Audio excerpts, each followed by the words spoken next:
प्यारे बच्चों, class 11th Hindi core chapter by chapter हम लोग महत्वपूर्ण ऑब्जेक्टिव प्रश्नों को देख रहे थे। पद भाग का सारा चैप्टर हम लोगों ने कंप्लीट कर लिया है। गद भाग में से हम लोगों ने 1 से 6 तक के प्रश्नों को देख लिया है, मतलब चैप्टर 1 से 6 तक। इस वीडियो में हम लोग 6 से 10 तक के चैप्टर को देखेंगे, साथ ही वितान के सारे चैप्टरों का महत्वपूर्ण प्रश्नोत्तर को भी देखेंगे जो परीक्षा उपयोगी है। चैनल पर पहली बार है तो जरूर सब्सक्राइब कर ले और हिंदी कोर के बच्चों को यह वीडियो जरूर शेयर करें। तो चलिए हम लोग आज कुछ नया सीखते हैं। छठा चैप्टर है स्पीति में बारिश, कृष्णनाथ का। तो गद्यांश को आपको पढ़ लेना है और इसी से संबंधित नीचे सवाल दिया रहेगा, उसको आपको आंसर देना है। तो देख लीजिए एक नज़र में गद्यांश को। पहला क्वेश्चन है, प्रस्तुत गद्यांश के लेखक कौन है? तो यहाँ हो जाएगा कृष्णनाथ। स्पीति किस प्रदेश में है? हिमाचल प्रदेश। स्पीति जिले का तहसील कौन सा है? तो लाहुल। किसका योग भी आकस्मिक ही है? तो लाहुल स्पीति का। स्पीति में बारिश के लेखक कौन है? कृष्णनाथ। स्पीति के इतिहास का एक बड़ा कारक क्या है? तो यहाँ हो जाएगा स्पीति का अलध्य भूगोल। स्पीति में बारिश पाठ एक डैश है, क्या है? यात्रा वृत्तांत। स्पीति में किस धर्म का प्रभाव अत्यधिक दिखाई देता है? तो बौद्ध धर्म का। स्पीति में कौन सी ऋतु नहीं होती है? तो ग्रीष्म ऋतु। स्पीति के बौद्ध विहारों को किसने लूटा था? तो जोरावर सिंह ने। स्पीति नदी किस नदी में मिलती है? तो सतलुज नदी में। स्पीति वर्तमान में किस प्रदेश के लाहुल स्पीति जिले की तहसील है? तो हिमाचल प्रदेश। स्पीति के लोग किसको अपना राजा समझते थे? गुलाब सिंह को। स्पीति की समुद्र से ऊंचाई कितनी है? तो 12,986 फीट। स्पीति में पेड़ ना होने के कारण क्या है? तो ठंड की अधिकता और वायुमंडल के दबाव के कारण, दोनों की कमी है। ब्रिटिश शासन द्वारा स्पीति रेगुलेशन कब पास हुआ? तो 1873 ईस्वी। लद्दाख मंडल के दिनों में स्पीति का शासन किसके द्वारा चलाया जाता था? तो नोनो द्वारा। 7वां चैप्टर है रजनी मनु भंडारी का। तो आपको ये गद्यांश को पढ़ना है और इसी से संबंधित नीचे प्रश्न मिलेंगे, उसके उत्तर को देना है। तो आपका पहला क्वेश्चन है, प्रस्तुत गद्यांश के लेखक कौन है? तो मनु भंडारी। हेडमास्टर को कुर्सी छोड़ने की सलाह कौन देती है? रजनी। ट्यूशन ना लेने पर बच्चों के नंबर कौन काट लेते हैं? तो टीचर्स। धांधली का अर्थ है गलत काम। फिर है आपका मनु भंडारी द्वारा लिखित रजनी धारावाहिक एक डैश है, तो क्या है? पटकथा। रजनी पटकथा की समस्या की ओर हमारा ध्यान खींचता है, तो व्यवसाय बनती शिक्षा की ओर। रजनी किस प्रकार की नारी है? तो संघर्षशील, अन्याय की विरोधी और निर्भीक, इनमें से सभी हो जाएगा। रजनी ने प्राइवेट ट्यूशन के विरुद्ध क्या छेड़ दिया? तो आंदोलन। रजनी किससे कहती है कि 7th क्लास के अमित सक्सेना की मैथ की कॉपी देखना चाहती हूँ? तो हेडमास्टर से। रजनी पिछली सदी के किस दशक का एक बहुचर्चित टीवी धारावाहिक रहा है? तो 9वें। शिक्षक अपने विद्यालय के छात्रों को ट्यूशन नहीं पढ़ाएंगे, इसके लिए किसने नियम बनाया? तो रजनी ने। आपको स्लिप भेजकर भीतर आना चाहिए ना, रजनी से यह कथन कौन कहता है? तो शिक्षा निदेशक। अमित दुखी था क्योंकि उसे किस विषय में अच्छे अंक प्राप्त नहीं हुए थे? तो गणित में। रजनी के पति उसके विरुद्ध थे क्योंकि यह उसके डैश मामला था, क्या? पड़ोसी का। आपने तो इसे बाकायदा आंदोलन को रूप ही दे दिया, रजनी से यह कथन कौन कहता है? तो संपादक। रजनी अमित की समस्या को लेकर सर्वप्रथम कहाँ जाती है? तो हेडमास्टर के पास। रजनी में किस समस्या को रेखांकित किया गया है? तो शिक्षा के व्यवसायीकरण की समस्या। अब 8वां चैप्टर है जामुन का पेड़, कृष्णचंद्र का। तो इस पद्यांश को आपको गद्यांश को पढ़ना है और नीचे क्वेश्चन दिया है, उसका आंसर देना है। तो पहला इसका क्वेश्चन है, इस गद्यांश के लेखक कौन है? तो कृष्णचंद्र। हार्टिकल्चर विभाग किसे कहते हैं? तो बागवानी विभाग को। इस गद्यांश में किस व्यवस्था पर व्यंग है? तो सरकारी कार्यालय की। किस पेड़ को काटने का सुझाव सरकारी अफसर देते हैं? जामुन। जामुन का पेड़ पाठ का लेखक कौन है? तो कृष्ण चंद्र। सेक्रेटेरिएट के लॉन में कौन सा पेड़ गिरा है? तो जामुन का पेड़। जामुन का पेड़ किस चंद्र की एक प्रसिद्ध डैश कथा है? तो हास्य व्यंग्य। जामुन के पेड़ पाठ में किस व्यवस्था पर व्यंग्य किया गया है? तो सरकारी कार्यालयीय व्यवस्था पर। फैसला लेने में देरी हो गई क्योंकि फाइल विभागों के चक्कर काटती है। जामुन के पेड़ के नीचे दबे आदमी की सूचना पाकर कौन दौड़ा दौड़ा बाहर आया? तो सुपरिटेंडेंट। भारत में फाइलें एक विभाग से दूसरे विभाग पहुंचती है या किस विडंबना की ओर संकेत करता है? तो यहाँ हो जाएगा विभागों में जटिलता। जामुन के पेड़ से दबे कवि को निकालने में कल्चर डिपार्टमेंट ने असमर्थता जाहिर करते हुए किस डिपार्टमेंट को अर्जेंट लिख दिया? तो यहाँ हो जाएगा फॉरेस्ट। जामुन का पेड़ सेक्रेटेरिएट के किस विभाग के लॉन में गिरा था? तो यहाँ हो जाएगा व्यापार विभाग। जामुन के पेड़ के नीचे दबा आदमी सर्वप्रथम किसने देखा? माली ने। जामुन के पेड़ से दबा कवि किस उपनाम से शोभित था? तो ओस। पेड़ कटवाने से हमारे संबंध किस देश की सरकार के साथ बिगड़ सकते थे? तो पिटोनिया। जामुन का पेड़ फलदार पेड़ है यह कहकर किसी विभाग ने फाइल किस विभाग में भेज दी? तो हार्टिकल्चर। पेड़ काटने का मामला कहां तक पहुंच गया? तो प्रधानमंत्री पास। जामुन का पेड़ काटने को तैयार हुए फॉरेस्ट डिपार्टमेंट को किसने रोक दिया? विदेश विभाग ने। जामुन के पेड़ से दबा व्यक्ति कवि है यह जानकर फाइल किस डिपार्टमेंट को सौंप दी गई? तो कल्चर। जामुन का पेड़ किस प्रकार की कथा है? तो हास्य व्यंग्य कथा। अब आपका 9वां चैप्टर भारत माता जवाहरलाल नेहरू का। तो आपको गद्यांश को पढ़ना है और नीचे क्वेश्चन है उसका आंसर आपको देना है।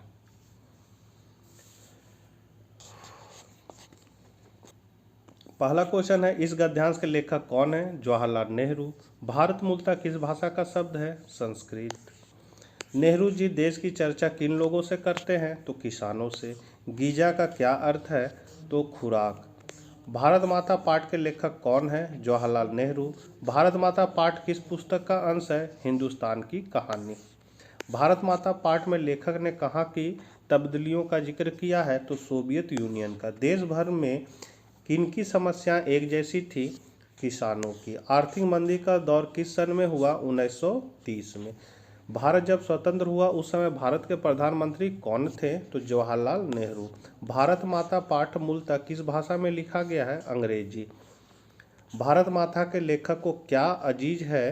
तो यहाँ हो जाएगा नदी और पहाड़, जंगल, खेत तीनों है इनमें से सभी। जवाहरलाल नेहरू की लिखी पुस्तक कौन सी है? तो भारत एक खोज। नेहरू जी लोगों से किस अन्य देशों की चर्चा करते थे? तो सोवियत यूनियन और अमेरिका।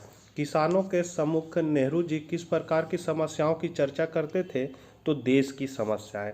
12वां है भारत माता के लेखक अपनी बातचीत में कहाँ होने वाली कशमकशों का जिक्र करते थे? तो चीन, स्पेन, अबिसिनिया, मध्य यूरोप, मिस्र, पश्चिमी एशिया ये तीनों है इनमें से सभी हो गया।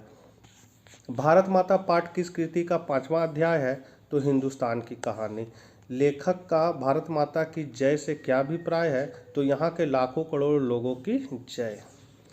10वां चैप्टर है आत्मा का ताप, सैयद हैदर रजा। ये लास्ट चैप्टर है आपका। तो इस गद्यांश को आपको पढ़ना है और इसी से संबंधित नीचे प्रश्न दिए हुए हैं। पहला क्वेश्चन है इस गद्यांश के लेखक कौन है? देखिए लेखक आप लोग याद कर लीजिए, लेखक से पूछता है, लेखक पूछ देगा आपको, सारा चैप्टर का लेखक याद कर लीजिएगा। सैयद हैदर रजा। जहरा जाफरी क्या है?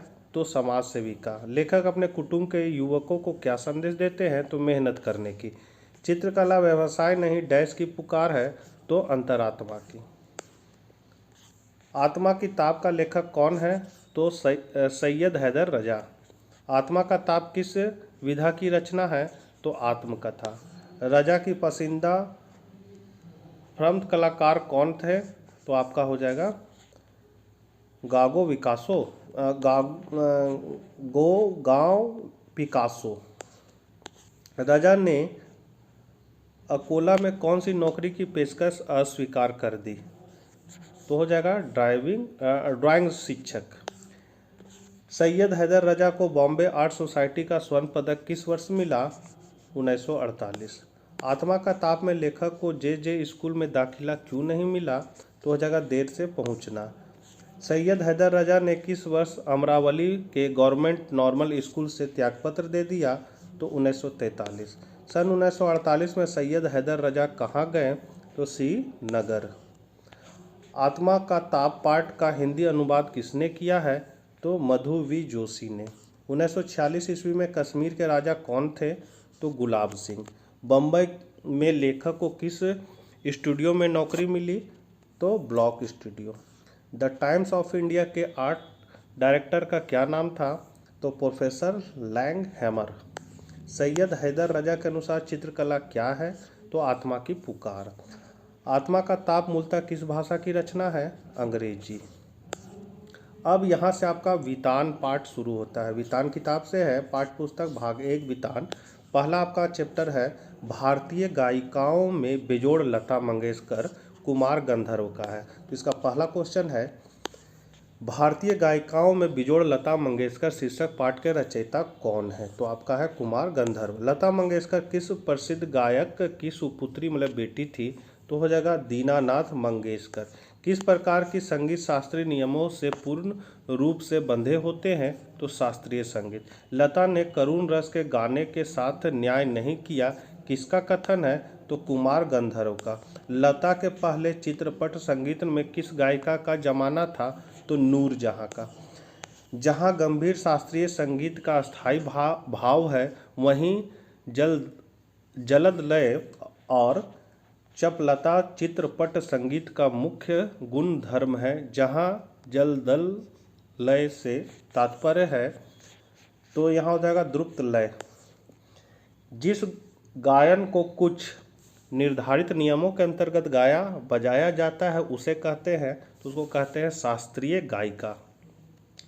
चित्रपट संगीत में स्वरों का बारीक मनोरंजन प्रयोग डैश कहलाता है?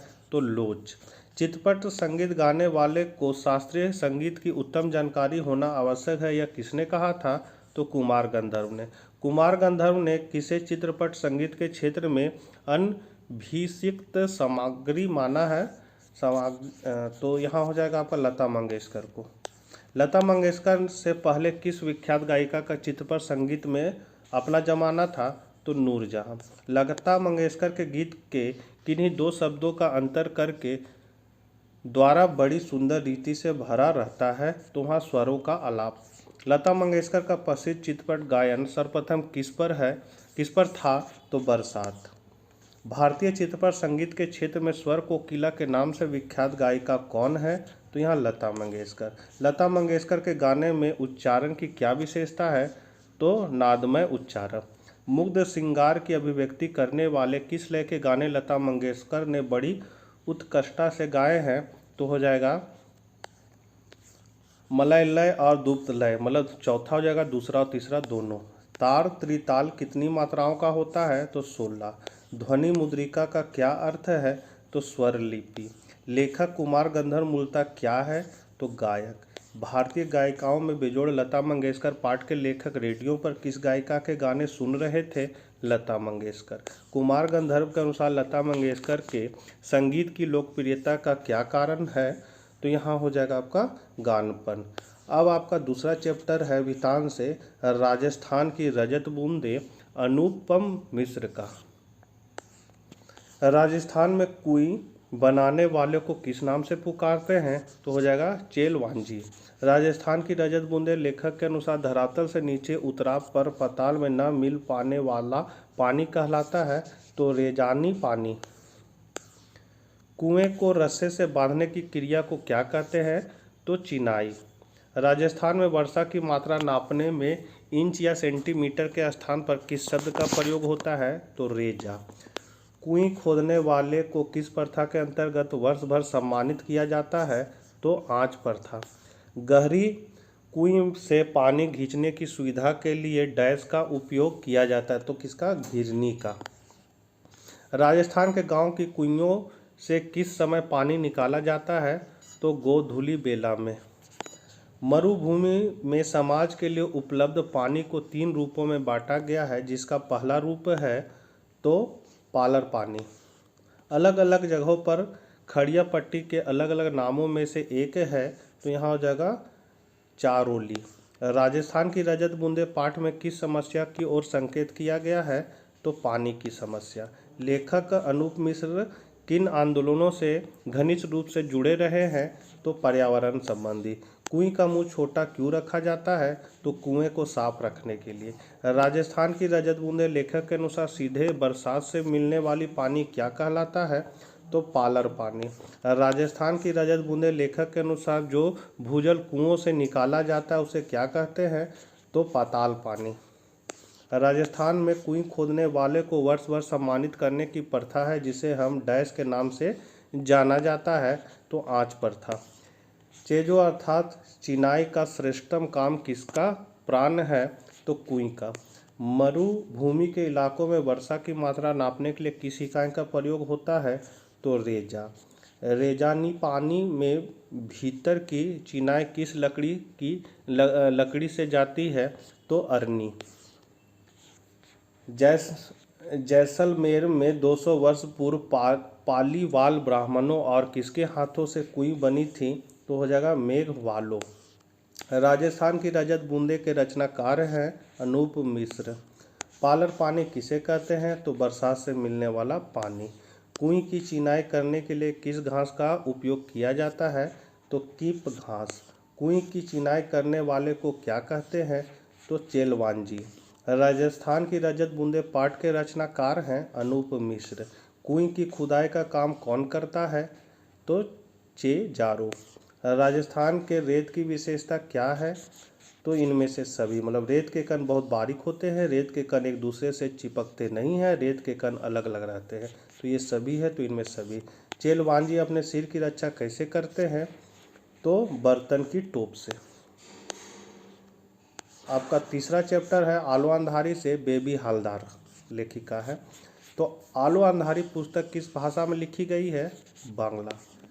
किसके घर कार्य करने पर बेबी हालदार के जीवन में अनेक परिवर्तन आ गए, तो यहाँ हो जाएगा आपका तातूस।